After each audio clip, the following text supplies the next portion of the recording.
오늘 본문을 보면 두 가지 종류의 삶이 나옵니다. 성령을 따르는 삶, 그리고 육체의 욕심을 만족시키는 삶입니다. 이 두 종류의 삶은 서로를 대적합니다. 성령을 따라 살면 육체의 욕심을 이루지 않게 되고, 성령을 따르지 않으면 육체의 욕망을 따르게 됩니다. 그리고 그 결과는 21절, 하나님의 나라를 유업으로 받지 못하는 것입니다. 이 엄청난 경고 앞에서 우리는 둘 중에 하나를 분명하게 선택해야 합니다. 성령과 육체, 이 둘 사이에서 하나를 선택해야 하는 것이죠. 그런데 이런 의문이 있습니다. 신자 중에서 성령을 택하지 않는 이가 누가 있겠습니까? 문제는 성령을 따라 살아가고자 여러 번 결단했고, 이렇게 저렇게 노력도 해봤는데 잘 안 된다는 것이죠. 결국은 또 넘어진다는 것입니다. 그래서 이런 의문이 생깁니다. 이게 정말 가능한 걸까? 이게 가능한 거라면 왜 나는 안 되는가? 내가 별 볼 일 없는 사람이어서 그럴까? 내가 정말 그리스도인이 맞나? 이런 의문이 들게 됩니다. 여러분은 어떻습니까? 같은 고민이 있으실 것 같아요. 그래서 오늘 본문을 통해 이에 대한 하나님의 말씀을 듣기 원합니다. 먼저 이 고민은 그리스도인만이 할 수 있다는 것부터 분명히 해두고 싶습니다. 다시 말해서 비그리스도인들은 이런 고민조차 할 수가 없습니다. 왜 그렇습니까? 이 선택지는 성령과 육체, 이 둘 중에 하나를 선택하는 문제는 예수 그리스도의 십자가를 통과한 사람들에게만 주어지는 것이기 때문입니다. 그전에는 선택지가 없었습니다. 그러니까 중생이 없이는 성결을 추구할 수 없고, 예수 없이는 성령을 선택할 수가 없는 것이죠. 역사적으로 살펴봐도 그렇지 않습니까? 예나 지금이나 육체의 욕심을 제어하려고 하는 사람들은 그리 많지 않습니다. 몇몇 사람들이 있었죠. 우리는 그들을 존경합니다. 위대한 사람이라고 부르죠.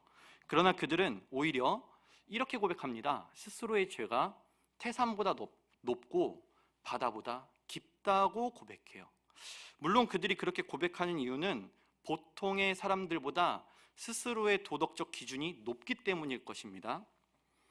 그래서 그들은 티끌 같은 죄라도 온몸으로 괴로워하고 또 진심으로 참회하고자 했던 것이죠. 그러나 보통의 사람들은 어떻습니까? 내로남불이라는 말이 딱 맞습니다. 스스로 저지른 잘못의 절반도 뉘우치지 않을 것입니다.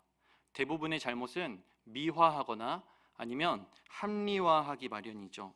그렇기 때문에 인간은 모두 죄인일 뿐입니다. 그리고 그 상태를 스스로 벗어날 수가 없기 때문에 죄의 노예라고 표현하는 것이 조금도 지나치지가 않습니다. 그러나 그리스도인들에게는 다른 선택지가 주어집니다. 예수를 영접한 자는 성령을 따를 수 있게 됩니다. 중생한 자는 성결을 추구할 수 있게 되는 것이죠. 예수님이 우리를 죄로부터 해방하셨다는 사실을 받아들인 사람들은 이제 더 이상 죄를 따르지 않고 성령을 따르는 삶을 선택할 수 있게 되는 것입니다. 이 새로운 삶, 성령을 따르는 삶은 오직 누구에게 주어진다고요? 그리스도인에게 주어진다는 것입니다. 그렇다면 여러분, 제가 여러분에게 한번 여쭙겠습니다. 여러분은 예수님을 그리스도로 영접하셨습니까? 그렇다면 여러분은 육체의 욕심을 따르지 않고 이제 성령을 따르기로 결정하셨습니까? 제가 이 질문을 드리는 이유는 사도 바울이 갈라디아 교회를 향해서 이 편지를 쓴 이유와 정확히 같습니다. 교회라면 이미 예수 그리스도를 영접한 사람들이 있는 곳이에요. 그래서 이제 육체의 욕심을 떠나서 성령을 따라 살아가는 사람들이 모인 곳이어야 합니다. 그런데 문제는 마치 교회 안에 성령도 따를 수 있고 육체도 따를 수 있는 것처럼 살아가는 사람들이 있다는 거예요. 이게 문제입니다. 그런 사람들은 어떤 사람들입니까? 이 육체의 쾌락을 참을 수 없는 사람들입니다. 포기할 수가 없는 사람들이에요. 그런데 그로 인해서 발생하는 파괴적인 문제는 스스로 감당할 자신이 없는 거예요. 그러니까 성령도 따르는 겁니다. 이처럼 육체와 성령, 이 두 가지를 함께 쫓으려고 하는 사람들이 어디에 있다고요? 교회 안에 있다고요. 교회 밖에는 없습니다. 교회 밖에는 육체를 따를 뿐이죠. 그러나 교회 안에는 육체도 따르고 성령도 따르겠다는 사람들이 있습니다. 그러나 오늘 본문에 따르면 그것은 불가능한 일입니다. 이 둘은 서로가 서로를 대적하고 거스르기 때문에 이 둘을 함께 가지고 간다? 이 불가능한 거예요. 그렇다면 사실상 무엇일까요? 육체를 따르고 있는 것이죠. 성령을 따르고 있는 것처럼 포장하고 있을 뿐입니다. 이런 삶은 그리스도인의 정체성에 결코 부합하지가 않습니다. 그렇다면 그리스도인이란 누구입니까? 양자택일을 확실하게 한 사람입니다. 양자택일의 문제를 확실하게 한 사람이에요. 술에 물 탄 듯, 물에 술 탄 듯 살지 않기로 결정한 사람들입니다. 죄의 대가가 십자가였기 때문에 다시는 죄의 종로를 타려 하지 않는 것이죠. 그래서 예수 그리스도를 따르는 사람들은요, 예수님께서 가신 그 십자가의 길을 스스로 선택합니다. 한번 볼까요? 24절입니다. 24절 여러분이 읽어주시기 바랍니다. 시작.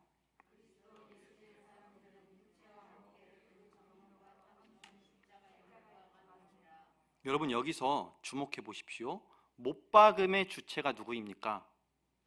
자기 자신이에요. 못박음은 수동적이지 않습니다. 누가 시켜서 한 게 아니에요. 누가 그렇게 했나요? 자기 자신이 그렇게 못 박은 거예요. 예수님의 사람들, 예수님을 따르기로 결정한 사람들은 스스로가 육체의 정욕과 탐심을 거부합니다. 십자가에 못 박아요. 그렇게 결단한 겁니다. 양자택일을 확실히 한 거예요. 세상의 가치, 물론 예전에 좋았습니다. 그러나 이거의 대가가 십자가였기 때문에 단호하게 이것을 거절하는 거예요. 육체의 욕망, 거기에 사로잡혔던 때가 있습니다. 그러나 그 결과가 예수 그리스도의 십자가였기 때문에 이제 다시는 그 육체의 욕심으로 돌아가지 않기로 결단한 사람들입니다. 그 사람들이 바로 그리스도인들이에요. 그래서 우리가 속한 이 성결교회는요, 4가지 복음이라고 해서 사중복음이라 그러는데, 사중복음을 우리의 전도의 표제로 삼습니다. 아시는 분은 아실 거예요. 중생, 성결, 신유, 재림, 4가지죠. 자, 이 4가지 중에서 첫 번째가 뭡니까? 중생이죠. 예수 그리스도의 십자가를 받아들여서 새로운 삶으로 거듭납니다. 중생이에요. 근데 여기서 그치지 않아요. 두 번째 복음으로 나아갑니다. 뭔가요? 성결이에요. 성결이에요. 거듭났으면 이제 이전으로 돌아가지 않고 새로운 생명에 걸맞는 새로운 삶을 살기로 결단하는 겁니다.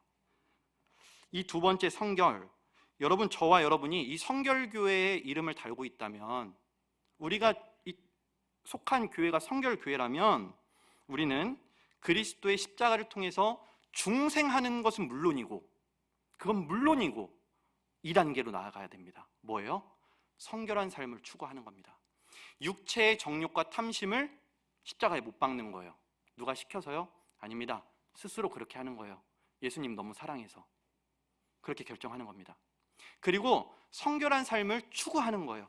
근데 그게 혼자 힘으로 잘 안 돼요. 그래서 어떻게 합니까? 성령님의 도움을 구하는 겁니다. 그래서 성령님께서 우리의 코치가 되어주는 것이죠. 성령의 인도하심을 받으면 이 육체의 욕심을 따르지 않고 성결한 삶을 살아갈 수 있다. 이것이 오늘 본문의 메시지입니다. 사랑하는 성도 여러분, 기억하십시오.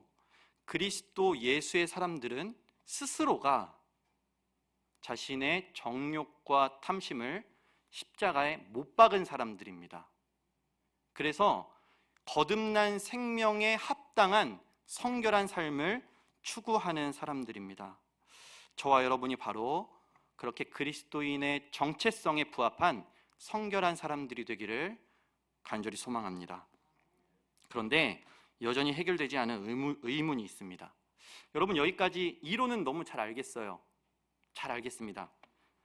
그런데 왜 나는 잘 안 될까요? 왜 실제로 그 삶이 내 삶으로 경험되어지지가 않는 걸까요? 이 질문에 대한 답변이 바로 17절에 있습니다. 여러분 17절의 말씀을 여러분이 읽어주시기 바랍니다. 시작.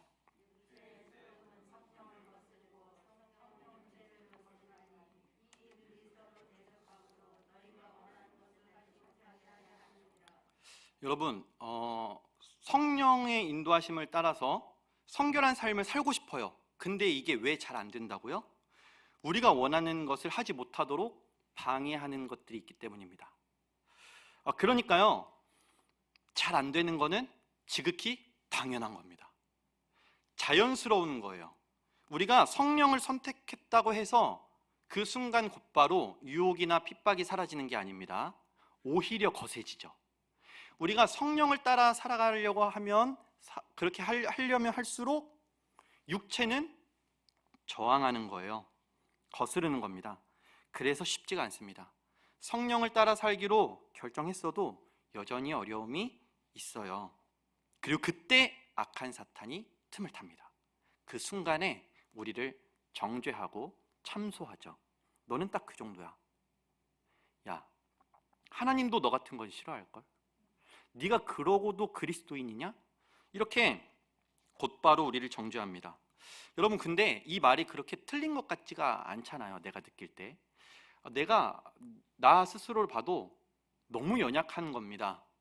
왜 자꾸 넘어지던 문제에 똑같이 넘어지는지, 내가 정말 이 정도밖에 안 되는 사람인지 자괴감이 들죠. 그래서 사탄이 나에게 하는 말이 틀린 말 같지가 않은 겁니다. 자, 그래서 스스로의 연약함에 실망하고 또 무너져요. 그게 우리입니다. 자, 그때 어떻게 해야 될까요? 그때 어떻게 해야 됩니까? 다음 구절로 넘어가야 됩니다. 18절이에요. 자, 18절 시작.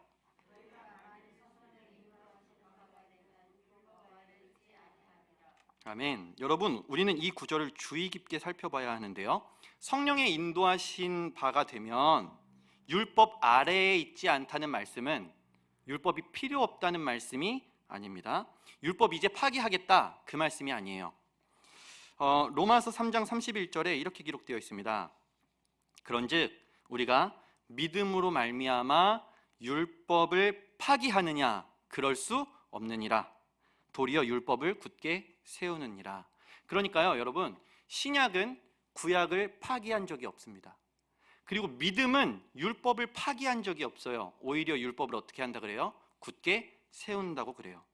왜 그렇습니까? 율법은 여전히 유익하기 때문이에요. 율법은 여전히 선하신 하나님께서 우리에게 주신 법규이기 때문입니다. 그래서 여러분, 오늘 우리가 읽은 구절 보면요, 율법이 하지 말라고 하는 것들이 그대로 적혀 있고 율법이 하라고 하는 것들이 그대로 또 적혀 있습니다. 본문 19절, 20절, 21절 육체의 일에 대해서 쭉 이야기하고 있잖아요. 여러분, 이거 새로운 이야기입니까? 아니에요. 구약 성경에서부터 끊임없이 이야기했던 것들입니다. 율법이 이야기했던 것들이에요. 마찬가지로 22절, 23절 성령의 9가지 열매가 나오죠. 새로운 이야기입니까? 아니에요. 율법에서 끊임없이 이야기했던 것들입니다. 즉, 율법이 추구하는 내용은 성령이 우리 안에 임할 때 나타나는 열매들과 조금도 다르지 않다는 거예요. 같습니다. 자, 그렇다면 우리가 방금 읽은 18절에서 율법 아래에 있지 않다는 말씀의 의미는 무엇일까요? 기억하십시오. 이것은 율법이 이미 이루어졌다는 것입니다. 율법의 요구가 이미 이루어졌다는 것을 의미해요. 여러분, 율법의 요구가 무엇이죠? 네, 순종하면 상을 준다. 불순종하면 벌을 준다. 그것이 율법의 요구예요. 맞습니까? 그런데 이 요구가 이루어졌다는 거예요. 이미 이루어졌다는 겁니다. 자, 그렇다면 어디에서 이루어졌을까요? 네, 예수님의 십자가에서 이루어진 거예요. 십자가에서 어떤 일이 일어났습니까? 예수님께서 우리의 불순종을 담당해서 대신 십자가를 지셨죠. 그래서 우리의 불순종의 문제가 십자가에서 해결됐습니다. 자, 그리고 또 하나가 있어요. 예수님께서는 십자가에 죽기까지 순종하셨어요. 그러니까 십자가에는 예수님의 순종과 우리의 불순종이 모두 다 나타나는 곳이에요. 그래서 우리가 십자가를 믿음으로 받아들이면 어떤 일이 일어납니까? 우리의 불순종이 예수님에게 전가가 돼요. 그리고 예수님의 순종이 우리에게 전가가 됩니다. 맞교환이 일어나요. 그러면서 율법의 요구가 십자가에서 이루어지는 겁니다. 불순종하니까 벌 받아야지. 그게 율법의 요구잖아요. 그래서 예수님이 십자가 지셨잖아. 해결되는 겁니다. 순종하니까 상 받아야지. 예수님께서 순종하심으로 우리에게 그 의를 의롭다 칭해 주셨어요. 그래서 율법의 요구가, 순종과 불순종에 대한 요구가 십자가에서 이루어진 겁니다. 이 십자가 사건을 나의 사건으로 믿을 때 우리는 우리의 불순종의 문제가 해결될 뿐만 아니라 예수님께서 순종하신 것이 우리에게 전가되어서 우리가 의롭게 되는 것을 경험하는 것입니다. 그래서 우리는 어디 아래 있지 않습니까? 율법 아래에 있지 않습니다. 사도 바울은 그 말을 이렇게 표현했어요. 그리스도 예수 안에서 결코 정죄함이 없느니라. 같은 말입니다. 사랑하는 성도 여러분, 성령을 따르기로 결정했는데 여전히 어려움이 있습니까? 당연한 겁니다. 육체의 소욕이 거스르기 때문이죠. 그래서 유혹과 핍박이 밀려옵니다. 때로는 그 유혹과 핍박에 넘어지고 엎어지기도 합니다. 그때 악한 사탄이 틈을 타죠. 우리를 정죄합니다. 그때 우리가 이 18절의 말씀을 기억해야 합니다. 우리는 더 이상 율법 아래에 있지 않다. 그리스도 예수 안에 결코 정죄함이 없다. 그러니까 우리가 할 일은 딱 하나예요. 뭡니까? 다시 일어나는 거예요. 다시 일어나서 용감하게 신자의 길을 걸어가는 것입니다. 다시 성령을 의지해서 성결한 삶을 추구하는 거예요. 그런데 우리 스스로 할 능력이 없잖아요. 그러니까 성령을 의지하는 겁니다. 성령의 인도하심을 따라서 또 성령의 은사를 구하면서 그 성결의 삶을 추구하는 것이죠. 그것이 바로 그리스도인의 삶이고 우리가 추구해야 하는 삶인 줄로 믿습니다. 여러분, 말씀을 정리합니다. 그리스도인이기 때문에 그 고민이 있는 거예요. 저 역시 그 고민 때문에 너무 괴로운 적이 많이 있었습니다. 왜 나는 목회자인데 여전히 이 문제로 인해서 괴로워해야 하는가? 그것 때문에 정말 깊은 자괴감에 들기도 했었고, 이거 정말 되는 걸까? 내가 여기 이렇게 사역을 계속해도 되는 걸까? 이런 깊은 회의감에 들었었던 때도 있습니다. 그러나 그때에 성령님께서 저의 삶을 붙잡아 주시는 것을 느꼈어요. 너의 힘으로 되진 않지만 내가 함께 하니까 이 길을 끝까지 걸어갈 수 있다. 그리고 너가 그리스도의 십자가를 믿는다면 더 이상 너에게는 정죄함이 없다. 그러니까 다시 일어나라. 다시 성결을 추구해라. 이것이 주님께서 저에게 주신 격려였고 위로였습니다. 그리고 그 격려와 위로의 삶을 쫓아서 주님을 따라가다 보니까, 성령을 따라가다 보니까 안 변하는 줄 알았어요. 별로 변한 게 없는 줄 알았습니다. 그런데 성장하고 더 성숙해져 있는 제 모습을 발견하기도 했습니다. 그러니까 사랑하는 성도 여러분, 그리스도인의 정체성을 절대 잊지 마십시오. 우리는 그리스도의 십자가를 통해서 거듭났습니다. 그리고 거듭남에서 그치지 않고 성결을 추구하는 사람들입니다. 그 성결을 추구하는 가운데 때로는 엎어지고 넘어져요. 여전히 육체의 욕심이 우리를 거스르기 때문입니다. 그때 어떻게 해요? 그리스도 안에 결코 정죄함이 없다는 사실을 믿음으로 받아들이고, 그래서 우리는 더 이상 율법 아래에 있지 않다. 그래서 우리는 율법의 요구가 이루어졌다 이미. 그래서 다시 일어나서 용감하게 성결한 삶을 추구하며 살아갈 수 있다. 우리의 힘만으로는 부족하지만 우리를 도와주시는 성령님이 계시기 때문에 우리는 그 성결한 삶을 이루어낼 수 있다. 그것이 오늘 우리의 믿음이 되기를 원하고 또 이번 남아있는 한 주간 우리의 삶이 되기를 소망합니다. 그래서 여러분, 성결의 정체성을 포기하지 마십시오. 중생만으로 만족하지 마십시오. 끝없이 주님을 닮은 삶, 끝없이 성령님을 따라가는 삶, 그 삶이 저와 여러분의 삶이 되기를 원하고, 그 삶의 열매를 통해서 하나님께 큰 영광 올려드리는 우리 에바다 선교교회 모든 선동님들 되시길 주님의 이름으로 간절히 축복합니다. 고마우신 하나님 아버지, 왜 이렇게 잘 안 되는 것인지 때로는 스스로의 모습에 실망스럽고, 또 이게 정말 가능한 건지 회의감이 들 때도 있었습니다. 그러나 우리가 그리스도인의 정체성을 포기하지 않았기 때문에 일어나는 자연스러운 일이라는 사실을 깨닫게 해주셔서 감사합니다. 우리가 성결한 삶을 살기로 결단할 때에 우리를 홀로 두지 않으시고 성령을 보내주셔서 그렇게 살 수 있도록 도우시고 인도해 주시니 감사를 드립니다.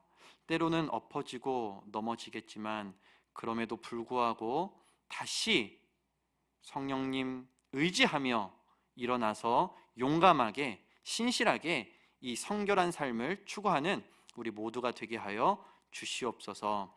그래서 남은 한 주간 그저 그런 인생을 사는 것이 아니라 정말 그리스도인의 인생, 정말 성령을 따르는 인생, 정말 성결한 인생을 사는 우리 모두가 되게 하여 주시옵소서. 감사드리며 이 모든 말씀 우리 주 예수 그리스도의 이름으로 기도드리옵나이다. 아멘.